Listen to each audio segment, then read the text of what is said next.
ഹരി ഓം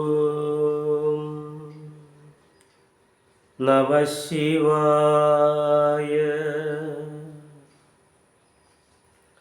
എല്ലാ സനാതന സാരഥികൾക്കും ശ്രീ ശങ്കര ഡിവോഷൻ സെഗ്മെൻറ്റിലേക്ക് ഈ എളിയവൻ്റെ വലിയ സ്വാഗതം, നമസ്കാരം. ഇന്ന് ഞാൻ നിങ്ങളുമായി സംവാദം ചെയ്യാൻ ആഗ്രഹിക്കുന്ന വിഷയം തുളസി മഹാത്മ്യം. നമുക്കറിയാം, പണ്ട് കാലങ്ങളിൽ ഭാരതത്തിലെ എല്ലാ ജനങ്ങളും ഹിന്ദു സംസ്കാരം ഉൾക്കൊണ്ട് ജീവിച്ചവരായിരുന്നു. വിദേശികളുടെ കടന്നുകയറ്റം മൂലം പല പല സംസ്കാരങ്ങളിലേക്ക് വഴുതിമാറിപ്പോയി എന്ന് മാത്രം. അപ്പോൾ അന്ന് കാലത്ത് നമ്മുടെ എല്ലാ വീടുകളിലെ ഉമ്മറത്തും തുളസി വച്ച് പിടിപ്പിച്ചായിരുന്നു. തുളസിയെ അമ്മയായി കണ്ടിരുന്നു. തുളസിക്ക് നിത്യം വിളക്ക് കൊളുത്തി പ്രാർത്ഥിച്ചിരുന്നു എന്ന് പറയാം. അന്ന് കാലത്ത് അത് ദേവിയാണെന്ന് പറഞ്ഞാൽ മാത്രമേ അവരത് ആരാധിക്കുകയുള്ളൂ എന്ന് നമ്മുടെ ആചാര്യന്മാർക്ക് മനസ്സിലായി. അതിൻ്റെ ശാസ്ത്രീയത അവർ പറഞ്ഞു കൊടുത്തില്ല. പിൻകാലത്ത് അതൊക്കെ ഒരു ഔട്ട് ഓഫ് ഫാഷനായി മാറി. തുളസിയൊക്കെ എടുത്ത് കളയാൻ തുടങ്ങി. കുട്ടികൾ ശാസ്ത്രം പഠിക്കാൻ തുടങ്ങി, ഇതിൻ്റെ ശാസ്ത്രീയത അന്വേഷിക്കാൻ തുടങ്ങി. അപ്പോഴാണ് അറിയുന്നത് തുളസിയുടെ 40 അടി വാര വരെ ചുറ്റും ബാക്ടീരിയ, ഫംഗസ് ഒന്നും കയറില്ല. വീണ്ടും നമ്മൾ തുളസി വീടിൻ്റെ ഉമ്മറത്ത് വയ്ക്കാൻ തുടങ്ങി. നമ്മുടെ ആചാര്യന്മാർ അത്ര നിസാരക്കാരല്ല എന്ന് നമുക്ക് ബോധ്യപ്പെടാൻ തുടങ്ങി. അത്രയും പരിപാവനമാണ് തുളസി. തുളസി ഇല്ലാത്ത വീട് നശിച്ചു വെണ്ണീറാവുമെന്ന് പറയുന്നുണ്ട്. തുളസി ഉപനിഷത്തിൽ പറയുന്നുണ്ട്, തുളസി ഇല്ലാത്ത വീടുകൾ നശിച്ചു നാരായണക്കല്ല് പിടിക്കും എന്ന് തുളസി ഉപനിഷത്തിൽ പറയുന്നുണ്ട്. അത്രയും പരിപാവനമാണ്. വിഷ്ണു പുരാണത്തിലും പറയുന്നുണ്ട് ഈ കാര്യങ്ങൾ. ഇനി തുളസിക്ക് മറ്റൊരു പേര് കൂടെയുണ്ട്, വിഷ്ണുപ്രിയ എന്നുകൂടെ ഒരു പേരുണ്ട്. ഇതധികം പേർക്ക് അറിയില്ല, വിഷ്ണുപ്രിയ എന്ന തുളസിയുടെ പേരാണെന്ന്. വിഷ്ണുപ്രിയ എന്നുകൂടെ തുളസിയുടെ മറ്റൊരു അപരനാമമാണ്. തുളസി അത്രയും പരിപാവനമാണെന്ന് മനസ്സിലാക്കിക്കൊള്ളുക. തുളസിമാല നമ്മൾ ധരിച്ചാൽ ഭഗവാന്റെ ദൃഷ്ടി എപ്പോഴും നമ്മളോടൊപ്പം ഉണ്ടാകുമെന്നാണ് പറയുന്നത്. ഉണങ്ങിയ തുളസിയുടെ കമ്പെടുത്ത് അത് മോൾഡ് ചെയ്തിട്ടാണ് ഇത് നമ്മൾ ധരിക്കുക. തുളസിമാല ധരിക്കുന്നവർ ശ്രദ്ധിക്കേണ്ടുന്ന കാര്യം, പൂർണ്ണമായും സസ്യഭുക്കായിരിക്കണം. മത്സ്യമാംസാദികൾ ഒരു കാരണവശാലും കഴിക്കരുത്. ആ തുളസിമാല ധരിച്ചാൽ അത്രയും വൈബ് നമ്മളുടെ ശരീരത്തിനും മനസ്സിനും കുടുംബത്തും ഉണ്ടാകും. ഒരു സംശയവും അതിലില്ല. പിന്നെ മറ്റൊരു വിശേഷം പറയുകയാണെങ്കിൽ, ഭഗവാന് നിവേദിക്കുന്ന നിവേദ്യത്തിൽ നെയ്യ് മുക്കി ഉപസ്തരിക്കുക. അത് ശാന്തിമാർക്കൊക്കെ പറഞ്ഞാൽ അറിയാം. അല്ലാതുള്ള ഒരു നിവേദ്യവും ഭഗവാൻ കൈപ്പറ്റില്ല എന്നർത്ഥം. അപ്പം അത്രയും പരിപാവനമാണ് തുളസി. തുളസി നെയ്യിൽ മുക്കിക്കൊണ്ടാണ് ദേവീദേവന്മാർക്ക് കൊടുക്കുന്ന നിവേദ്യം ഉപസ്തരിക്കുക. അല്ലാതുള്ള നിവേദ്യം ഭഗവാൻ സ്വീകരിക്കില്ല. അത്രയും പരിപാവനമാണ് തുളസി. മറ്റൊരു വിശേഷം പറയുകയാണെങ്കിൽ, തുളസി വീടിൻ്റെ ഉമ്മറത്ത് വെച്ച് പിടിപ്പിച്ചാൽ യമദൂതന്മാർ പോലും അടുക്കില്ല എന്ന് പറയാം. അടുക്കണമെങ്കിൽ മഹാവിഷ്ണുവിൻ്റെ അനുവാദമുണ്ടാവണം. അത്രയും പോലും അവർക്ക് അവിടെ പ്രവേശിക്കാൻ കഴിയില്ല.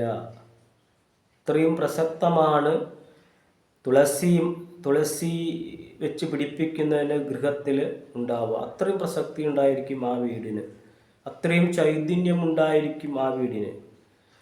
ഗരുഡ പുരാണത്തിലും ഈ കാര്യം പറയുന്നുണ്ട്. യമദൂതന്മാർ ആ ഭവനങ്ങളിലേക്ക് തിരിഞ്ഞു പോലും നോക്കാൻ പറ്റില്ല എന്ന് പറയണം. അത്രയും പരിപാവനമാണ് തുളസി മാതാവ് എന്ന് പറയണം.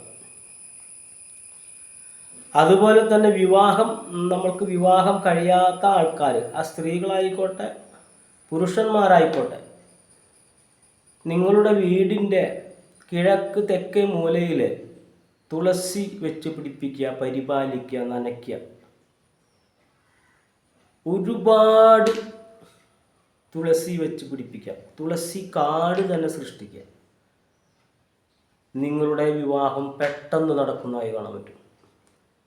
ഒരുപാട് പേരോട് ഞാൻ ചെയ്തിട്ടുള്ള അവരുടെ വിവാഹങ്ങളൊക്കെ നടക്കുകയുണ്ടായി. കിഴക്ക് തെക്കേ കോർണറിൽ, ഇപ്പോൾ ഫ്ലാറ്റിലൊക്കെ താമസിക്കുന്നവരാണെങ്കിൽ അവിടെ ചെടിച്ചട്ടിയിലെങ്കിലും ഒരു തുളസിയെങ്കിലും വെച്ച് ഒന്ന് പരിപാലിക്കാൻ ശ്രമിക്കുക. നിങ്ങളുടെ വീട്ടിൽ ഐശ്വര്യം, അഭിവൃദ്ധി വരും. കിഴക്കേ കോർണറിൽ ഒരു കാരണവശാലും സെപ്റ്റിക് ടാങ്കോ കക്കൂസോ അങ്ങനെയുള്ള ഒരു കാര്യങ്ങളും വരാൻ പാടില്ല.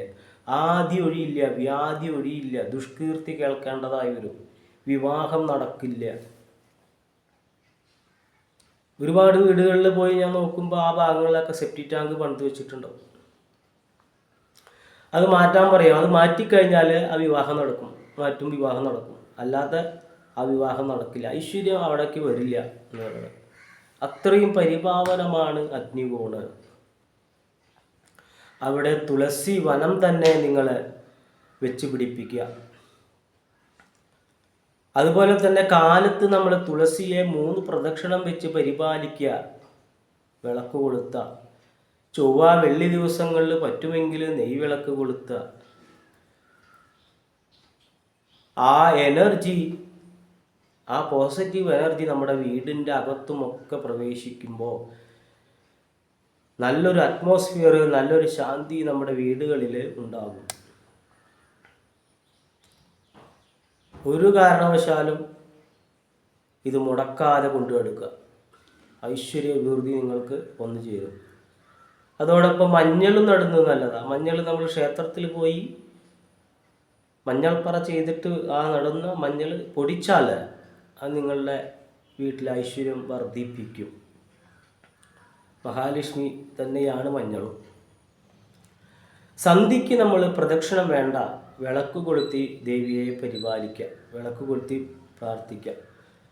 ഹരേ കൃഷ്ണ ഹരേ കൃഷ്ണ കൃഷ്ണ കൃഷ്ണ ഹരേ ഹരേ, ഹരേ രാമ രാമ രാമ ഹരേ ഹരേ എന്ന മന്ത്രത്താൽ 3 പ്രദക്ഷിണം ചെയ്യാം.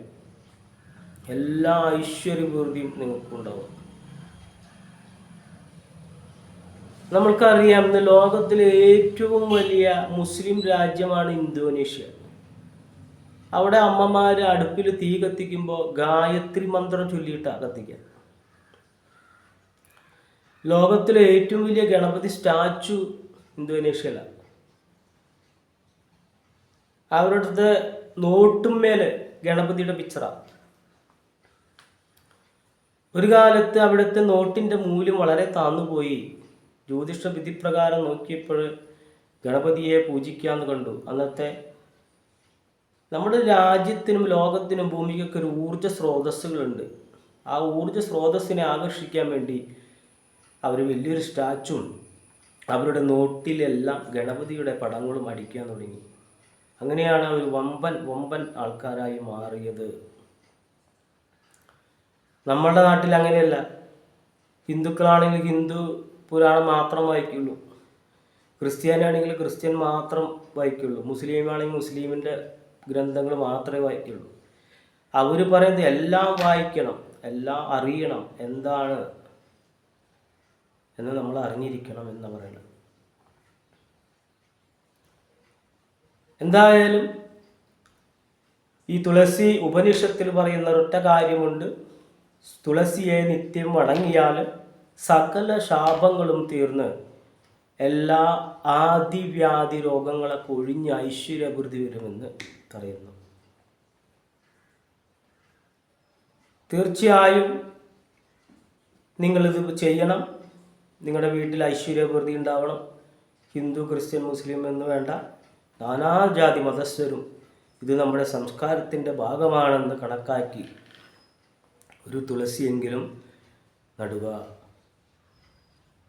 ഇത്തരം അറിവുകൾ നിങ്ങൾക്ക് വലുതാണെന്ന് തോന്നുന്നുവെങ്കിൽ അടിയൻ്റെ ചാനലിനെ കുറിച്ച് നിങ്ങളുടെ എല്ലാ സുഹൃത്തുക്കളെയും പരിചയപ്പെടുത്തി കൊടുക്കുക. മറ്റൊരു അറിവുമായി വരുന്നതുവരെ കുടുംബ പരദേവത നിങ്ങളെ അനുഗ്രഹിക്കുമാറാകട്ടെ എന്ന് പ്രാർത്ഥിച്ചുകൊണ്ട് നിർത്തുന്നു. ഹരിയോം നമഃ ശിവായ.